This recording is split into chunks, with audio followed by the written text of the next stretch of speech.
Hello, everybody. This is Professor Pixel. Today we are back for Resident Alien Episode 6. And with me, we have the real Dr. Venkman. Say hello, Venkman. Hello, Venkman. We have just both watched this episode. It's still fresh on our minds, and it's quite a doozy. Plot-wise, it really pushes forward. I think the last episode, even though it was good, each of these episodes have been enjoyable. I feel like this really pushed the plot line along. This one, before I start explaining basically what's going on, any initial thoughts? Initial thoughts, apparently what happens at the end of this episode leads me to believe that we're getting close to a season finale. I think it's only going to be like 10 episodes if we're lucky, maybe 9. And because I'm thinking it's episode 6 and we're starting getting what's going to happen as far as the climax, as far as rising the problems, getting more serious. Before, up to this point, we're watching it 1 through 5. It's just been humor. It's just big, getting through. But now, what happens in episode 6? Harry ends up being replaced. The doctor they had originally hired on, this young, rich, not rich, but like young, handsome guy, looking guy comes in and he's hit with everybody and makes Harry jealous. But the thing that really irritates Harry more than the guy being overlooked is the fact that Harry doesn't have an excuse to get away from his wife now, who just won't leave him alone. She wants him to go back to New York. He wants to find the parts of a ship so he can get out and just blow up the Earth or just vaporize humans. It's all he wants. It's no distractions. And of course, but not only this, going into the episode, it was kind of cool seeing how just the little subplots they got going around through here. We still got like Darcy, who still has feelings for him. Even though learning out you saw in the bar scene, she kind of sees him walk in with his wife, and she's like, "Hey, Harry," it's the wife, it's like and just and even before this, we saw her talking to, I forgot what her name is, but she's pretty much like the girl gets around. I forgot the town. I forgot her name. Yes. Anyway, so yeah, it's so it even further for my point is that after all this, everything in the bar scene, we'll go over the detail of this, but she ends up sleeping with the new doctor, getting drunk and sleeping with the doctor, and she wakes up and she's awkward between him. Obviously, he seems like he kind of likes her more than she likes him. She's still got feelings for Harry. I think that's why she kind of awkward gets out, because she. Like, hey, that's great. Grabs your stuff and gets out of there. No, she doesn't just grab her stuff, because the doctor makes breakfast and everything. He's like, "Hey, welcome. Good morning. We had a really fun time last night." And she's like, "Oh, you made breakfast?" He's like, "Yeah, just a little something all we could eat, And she's like, "Oh yeah, that's great, thank you. I had a great time last night." Takes the plate of food and gets the hell out of the house. I knew she was gonna take it. And even if she wasn't, hung up on Harry, it's normal. And people make a big deal about this, but there are girls who just like booty calls. Even this wasn't. Yeah. So I mean, to her, this was meaningless. It was a mistake, and he's like, "Oh, I mean, come in again." And I'm thinking, like, that's really weird. If he's really hung up on her that right away, it means he's creepy. He's attachment. Hey, I just met you. We at a bar. We're both drunk. We hooked up, and now you want something more, bro? You've only known her for a day. That's creepy. That's clingy. I'm hoping there's more to this guy than him just being the doctor that comes replacement. I'm hoping that he's part of the whole military situation that's going on, that he's a plant in there. So the new doctor, Dr. McHandsome, Ethan. Yes, Dr. Ethan. Whenever he's introduced, it's almost instantly that that Harry is like, now I understand what douchebag means, because he's talking about how he worked for Doctors Without Borders in French, and he's like, oh, I'm so sorry, that's how I'm used to saying it. And just the entire interaction, we haven't really seen Harry be jealous of anyone. He's just been... Well, he's always going around saying, I'm the most handsome person around here. No wonder people like me. People like me. I'm great looking, And then this guy comes like, wait, I'm not as good looking as this guy. And I love how he goes up to, he's like, why are you smiling? He's like, do I? And do I have perfect teeth? And Darcy's like, what? When she came, he was looking for a part of a ship. He was up there.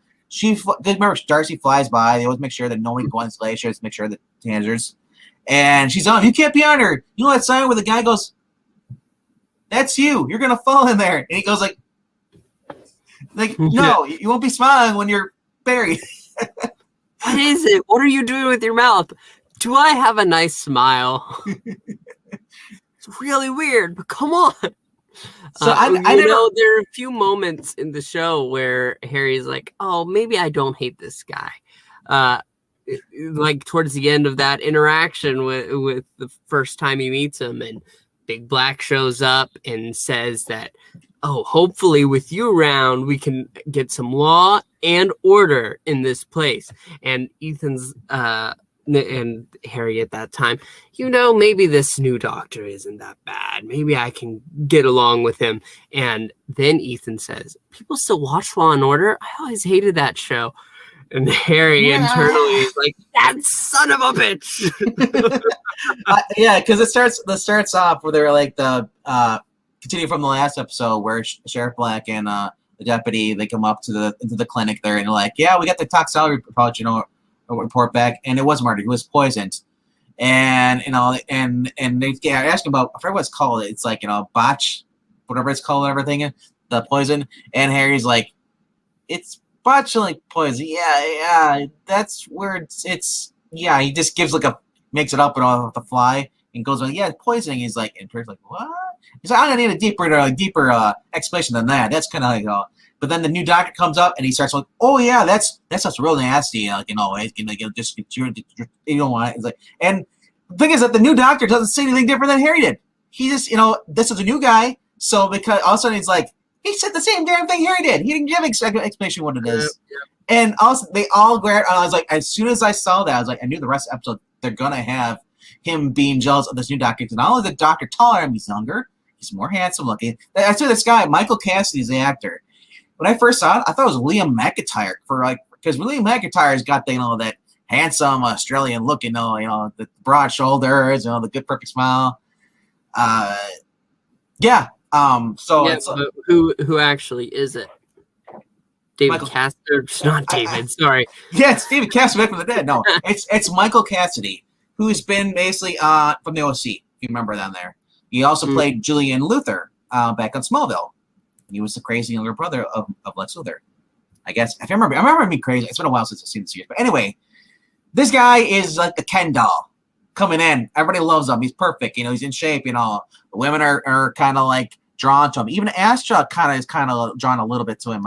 Not so much as that I think that she likes him, but obviously, but it drives Harry nuts because here's this guy comes in, sweeps it in, and then all of a sudden he's the new guy. I'm no longer the new guy. So everyone's like, and the whole thing is like when they're in the bar scene is the most thing. I think I was probably the best thing because they're in there and Darcy's like, oh, hi. He's like, hi, I'm the new doctor. He's like, hello. And Darcy is instantly smitten by him, and this is right after, Harry had to come in with his wife. So she's kind of upset, down a little bit down. Because I love how his wife in this. She's like, this is my hair. He's like, yeah, this is my husband. Yeah. And he's like, yeah, we've met before. It's like, he gave me a tonsil inspection or yeah. Check my tonsils once. it's like, but So yeah, well, I love it. Look, like yeah, the doctor comes in, swoops in, and then he's just in there. Darcy's kind of like flirting with him a little bit. She's not really drunk yet. But then again, I don't know if she's drinking because the other episode, she with Liz, she's like, I already started like 3 in the morning. So with an egg. Yeah.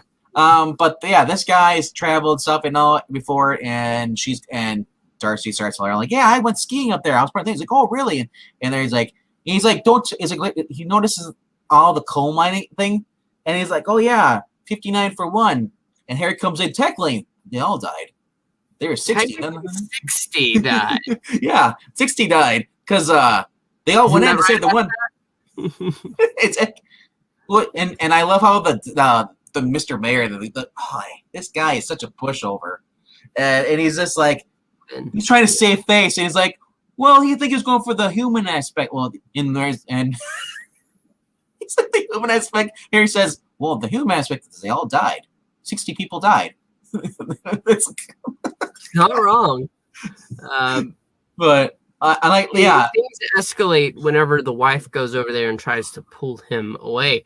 But then Ethan starts talking to her, and the entire time Harry in his mind is like, what is this? Even she likes him? What is it? His face?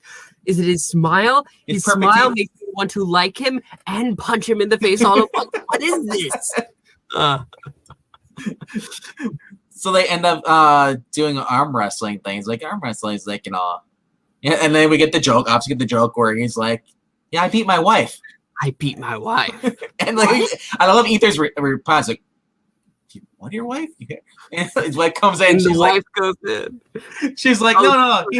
Harry has a way with words. Arm wrestling. Oh.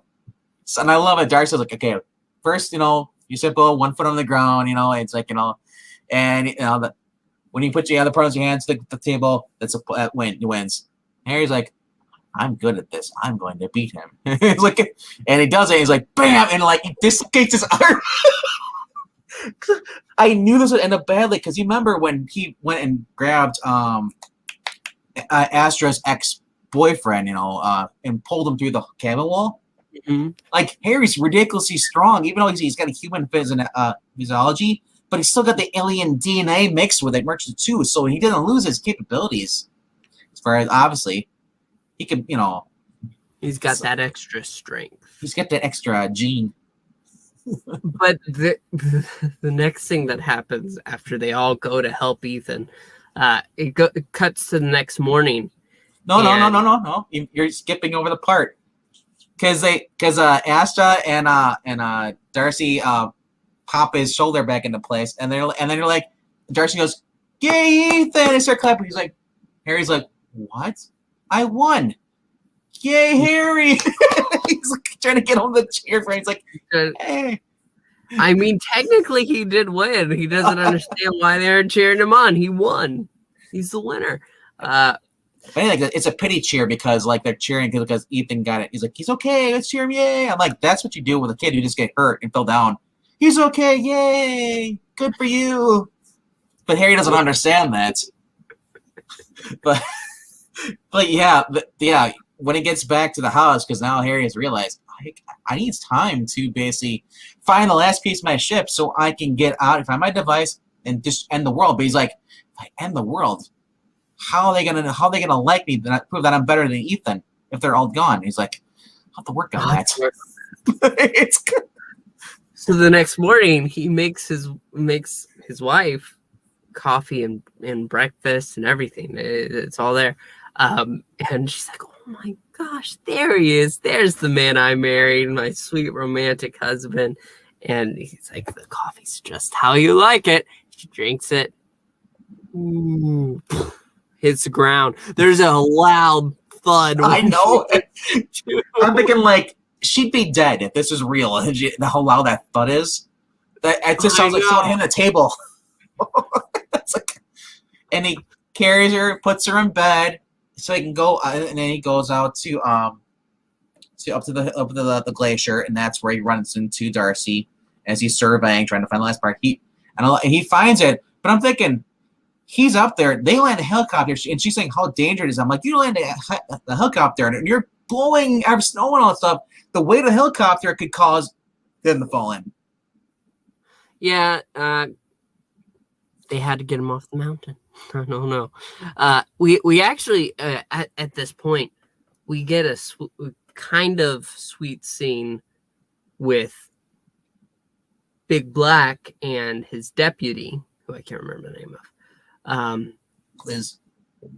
Liz, yes, because at one point he's at the murder board and he has stuff set up and he tries to grab another push pin to pin something. Didn't they go to school first? Interrogate the kid that was passing out? It's earlier in the episode. We just lost. But we should bring that up because that was kind of funny too. You remember he's run away. I'm Big Black, and he says to Liz when they're outside they're in the gym, or the hallway. If you remember, what's her name is a teacher there. That's the little kid's mother, Max's mom. The mayor's wife, and she's like, "Well, I need him. He's feeling if this guy is going around your murderer or whatever, handle stuff. I need at least 10 minutes with him, so you get 10 minutes because he's failing history class, so whatever." And so he everybody goes to Liz like, "Okay, here's the plan.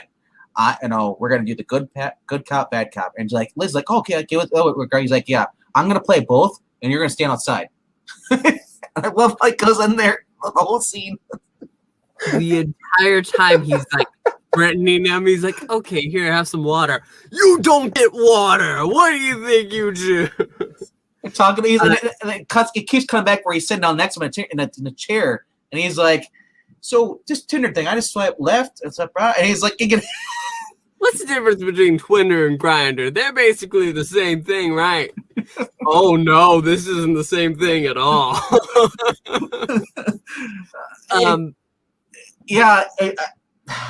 Well, he's to whenever he gets out, he's like, "I can't break him. That kid must be trained or something." And the deputy is like, "No, this is a situation. There's somebody called the Pharmacist, and they leave a note here, and basically they get their prescription from a dead guy." And he's like, "See, this is why I left you out in the hall. This was all part of the plan." Yeah. So that leads back up to what you're going to talk about, where she's jamming to like music, and she's in like a closet area or whatever, and she's got her own murder wall, and Big Black walks in. I expected him to actually be upset at first, because he says, Did you set up your own murder board? And she's like, "No." But it says murder top. Murder. Yeah. And she's saying that, yeah, it's probably stupid what her line of thinking is. And he says, "I want to hear it." And she goes on to explain how she thinks somebody did it through insulin because he took it because he was diabetic. Diabetic. Because he's diabetic. So putting that whatever the poison was by Cotrin or botulin, whatever they put it, injected it into that, and that he had to go take it, because it's time release. And I'm thinking now, and when they said that, I was like, the wife. I'm still thinking it's the wife now. I come back to the plan. Who would steal the notepad? They tried it, and there was a scene where they're bowling. Astra was with her girlfriends. They're bowling, and there, and they see her ex there, and he's got a new blonde, or whatever. You probably like. I love they say like, is she even out of high school? It's like whatever, and anyway, Astra's not going to confront him because they're not going to do this. No, and okay, whatever. At the very end, though, she ends up confronting him and asking him, "Was like, did you take the notepad?" Because the reason that she got this idea because Liz, who is a chair deputy, is also on her bowling league, and she talked to us. It's probably someone someone you care about that probably did this. Because I know you care about Jade. She's your daughter, but there's a chance that she could have done it.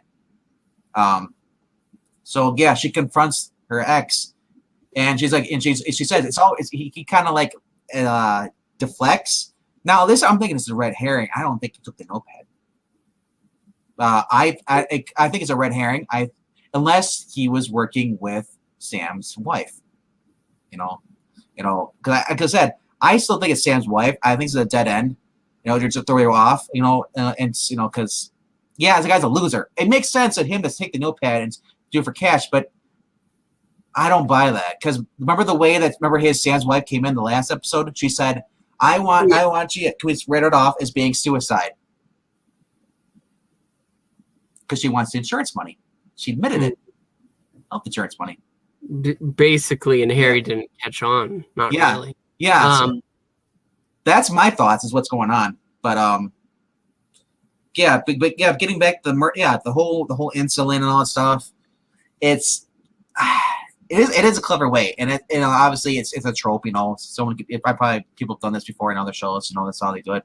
It doesn't have to be complex. It has to be simple enough to get A to B, and you have to have a cast that's well enough to act and do stories around it.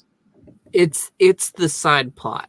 The main plot does come up in this episode, though, because we get to see through the guy of the government team basically how it came to be. Flashbacks 2 weeks before everything happened. It was like 2 weeks, 4 months at first.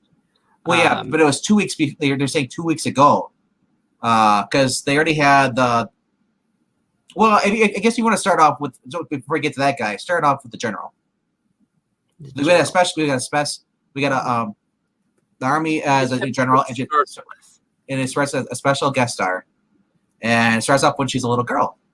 Her dad works as a lighthouse. They live in the lighthouse. He works there. Ticket over there, and they came across the alien. It's a giant alien ship, because we're watching it. We're watching like Lost in Space. I think that's what we're watching, right? Black and white, Lost in Space, a little TV tube, and it starts.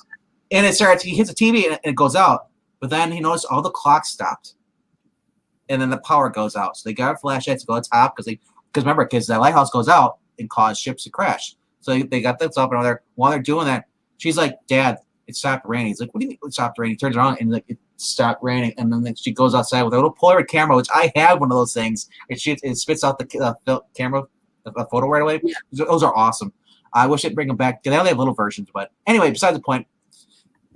She's out there. She sees the alien spacecraft, and she just keeps taking picture. It keeps blowing into the into the lighthouse area there, and it pops it. And so that was like what 30, 20 years ago, whatever. I can't remember how many years ago they said it was. Exact time. Yeah, but it leads to our special guest star, who plays the grown-up version of that girl, who's now an army general. You want to say who it is? I'll let you. You're clearly. It is freaking Linda Hamilton. For those who know Linda Hamilton, you've never watched Terminator, have you? She's Sarah Connor. Well, not you. I'm talking about anybody else who's listening right now. Has gotten this far in our video. We thank you if you've actually watched 23 minutes of us. Love you. Yeah, she's the general, and she's a little girl grown up, and they come as a meeting, and this is a guy who originally saw it in the van who was tracking down leads, with the girl. This is 2 weeks before they went out, and started interviewing those people, everything was going on before Harry, showed up as a doctor and stuff. He gives her basically a report to everybody in the room, the conference room. He says, this so how many hours we came a disturbance here, a bogey came here and it stopped here. And then it teleported and landed over here in Roswell, New Mexico. And but at the same time, there was one over by Colorado. And she's like, and right away, this guy is like kind of sweating bullets. And she's like, see, now there's two things there. You said teleportation, aliens, sir. I think you need to take. You're a little stressed out. Maybe you need to take a sick leave. Medical leave. He's like, and she's like, how you feeling right now? Kind of stressed out. Yeah. So he basically cleans off his stuff. He goes to his car because he got fired, let go, whatever. He's got to leave.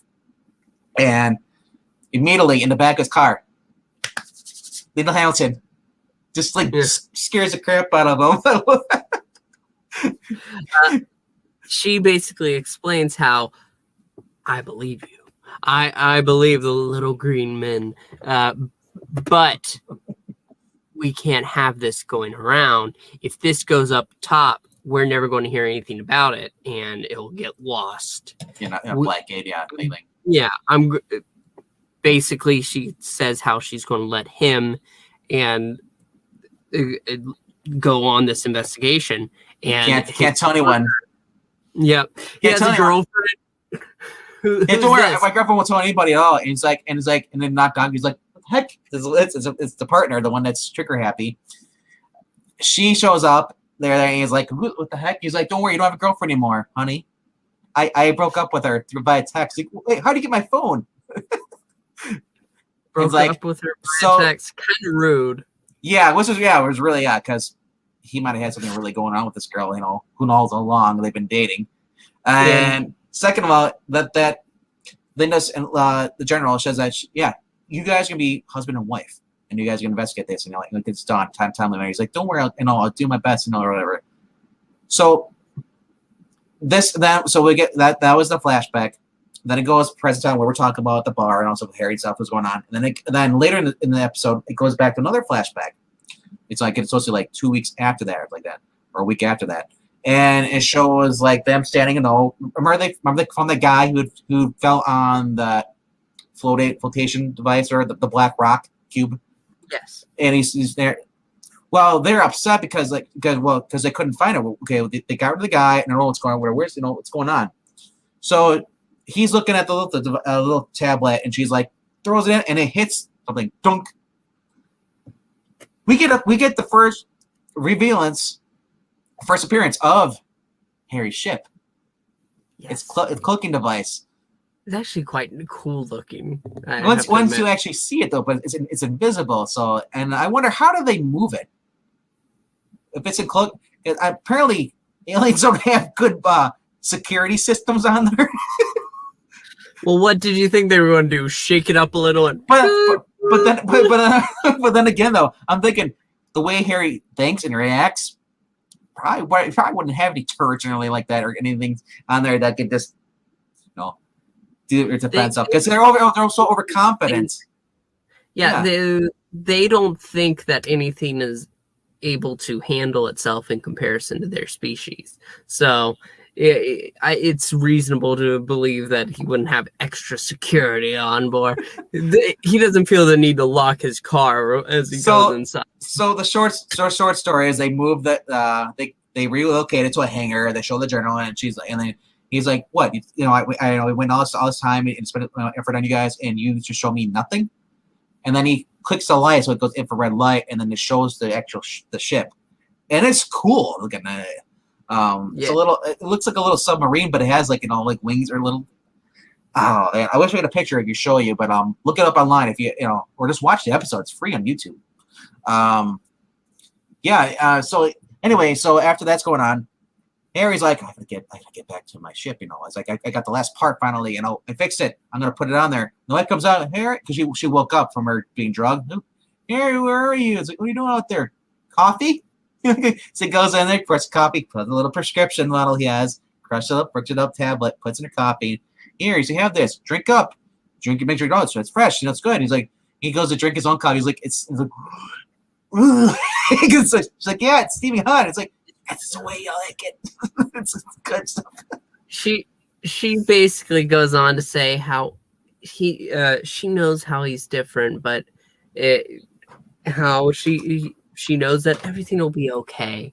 And she says, I've never had anything that happened to me like this before. I think I'm just gonna sip this and go lay down, and I'll see you later. And she goes in, and he waits. Thud. Another loud thud. I gotta say, that's probably the best part of the show is whenever she gets knocked out and just falls over. I'm thinking like she's got to be dead now this time because oh man, the first time she just fell off the table and then bam. This time I'm thinking she could hit her head on the dresser and that's something. And I don't know if they're gonna have that come happen where like Harry pays the cost for that, or if it's just a running gag humor. Anyway, so after she passed out, he's like, yes. He goes in his truck. He's got his device. He fixed. All he has to do is attach it to his spaceship, and he can take off. But he still has to locate his device, which is supposed to basically vaporize humans. So he goes back to the site, and he goes in. And he's like, "Okay, because it's visible. He can't see it. It feels like he's like, wait, something's wrong." It's like, this is no good. Where's my ship? And we get to see through like a sniper's lens. Possession, yeah. Them looking at Harry and saying, "This guy's coming up. Who the hell is he?" Yeah, and the two government agents, you know, the guy, the nerd guy, and then the trigger happy girl. They're looking at him, and they're like, well, check out who he is, and then just get rid of him. You know. No, they say, let's take him in, ask him some questions. Yeah. If he resists, kill him.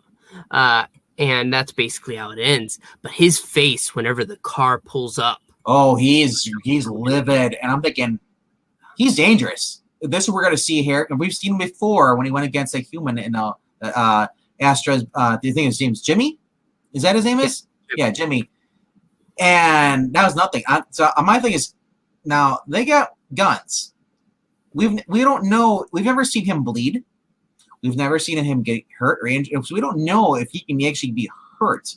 If he can even be like, shot, that the bullet will bounce off him, whatever. Because we don't know how tough his skin is and everything.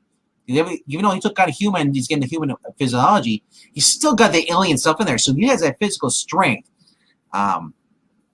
So as I'm curious to see what happens with him as far as, because remember, is he going to play coy and be like, oh, I was just lost with my truck, and like around here. Yes, I'm just here. Or he could say, I found something here. I could feel it, but I didn't know what it was. So I've been here trying to. I don't think he's that smart, because he's like, if anything, he's like into, oh my gosh, what, aliens? Those are a thing? Oh no, I don't think so. So they look in the back of his truck. I'm thinking like, yeah. The thing is that they're watching. Those people are watching. They're recording this stuff, so he doesn't realize this, that they're being watched. Other than that, unless they show up in the vehicles that are coming, because I don't know. Weren't they at the RV, or I forget where they were? Whatever those people were sitting in and watching them. But yeah, that's how it ends. And I'm thinking like, okay, now we're getting close to the actual end of the series, probably. So. Oh yeah, I could feel it whenever you're watching that moment. You're like, okay, things are wrapping up now. I don't know exactly how they will, but I'm excited to see it. And the show's been better and better every week. I said, like, the little jokes and all that stuff, and there was no Max this episode. None. The kids were gone. Their part's pretty much done until probably next episode. Probably. I didn't see any previews, but because I don't like to like trailers. I like to go into it just blind. To me, it makes it better. But yeah. Well, it didn't give a lot of information, but I quickly moved right along. So, but that is our review of Resident Alien episode 6. We're clearly excited. And we hope you are too. You should check it out. Mm-hmm. Make sure that you like this video if you enjoyed it. Make sure you're subscribed. You want more content like this, don't you? We're happy to make it for you. And so make sure that notification bell is clicked on as well. So speaking for the real Dr. Venkman and myself, thank you so much for watching.